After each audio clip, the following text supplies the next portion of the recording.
कृतज्ञता सभी सद्गुणों में न केवल महान है बल्कि अन्य सभी का कारण भी है। हेलो एवरीवन, मेरा नाम सरोज शर्मा है। हम बात कर रहे हैं एक बेहतरीन किताब द मिरेकल ऑफ ग्रेटिट्यूड और आज इसका 14 नंबर अध्याय है कृतज्ञता भाव में शुद्धता का महत्व।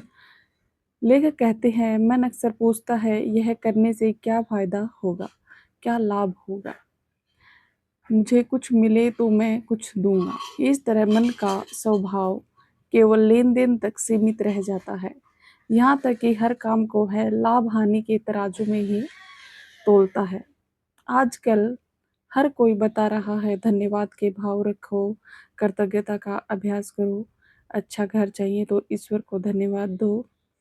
चाहत रखना, कृतज्ञता का अभ्यास करना और धन्यवाद देना गलत नहीं है, न ही इसका कोई नुकसान है, किंतु बिना किसी चाहत या स्वार्थ के कृतज्ञ भाव में रहना असली धन्यवाद है।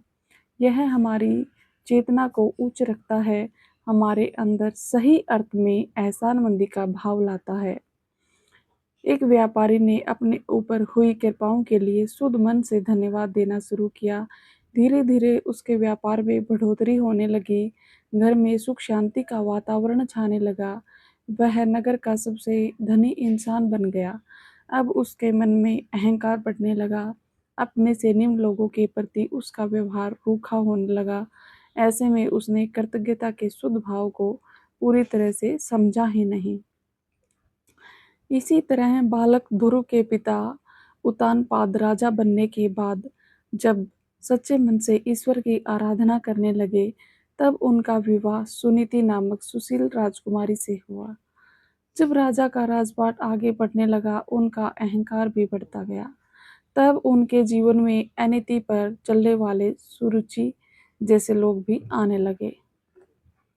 अतः धन्यवाद किसी शर्त या स्वार्थ के लिए नहीं देना है। धन्यवाद के अभ्यास से हमारे भाव और मनोदशा परिवर्तित होकर हम कुदरत की उच्चतम चीजों के साथ जुड़ते हैं।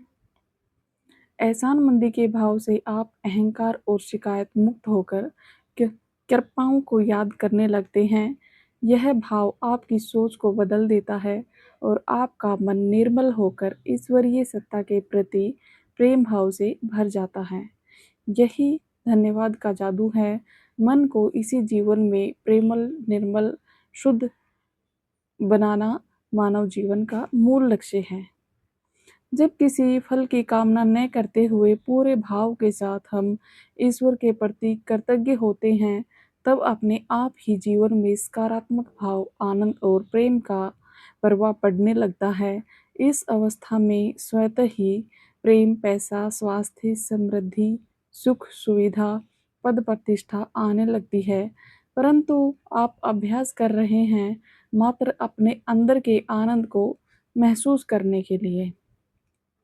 हमने कितने ही महान संतों की जीवनियाँ पढ़ी हैं। संत तुलसीदास, संत सूरदास या मीराबाई, सभी की आंतरिक अवस्था एक समान थी।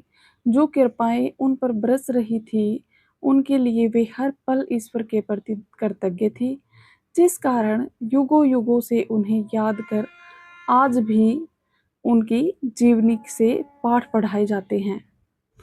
अब से अपने ऊपर हुई हर छोटी से छोटी कृपा के लिए ईश्वर का सच्चे मन से आभार व्यक्त करें, जैसे कि हे ईश्वर, इस सुंदर सृष्टि में मुझे मानव शरीर मिला और मैं इस कुदरत के अद्भुत चमत्कार देखने का साक्षी बन रहा हूँ, इसके लिए धन्यवाद। दुख मिला तो सुख की कीमत समझ आई, इसके लिए धन्यवाद। इस तरह हर रोज सुबह उठकर अपने ऊपर बरस रही कृपाओं के लिए धन्यवाद दें। सार रूप में कहें तो हर कार्य में जो मैं का ठप्पा लगाया जा रहा था, वह खत्म हो रहा है। इस समझ के लिए उस शक्ति को धन्यवाद जो हमें उच्चतम की ओर ले जा रही है। यहाँ पे ये हमारा अध्याय खत्म होता है और हमारी वीडियो में अंत तक बने रहने के लिए आपका बहुत बहुत धन्यवाद। Thank you so much.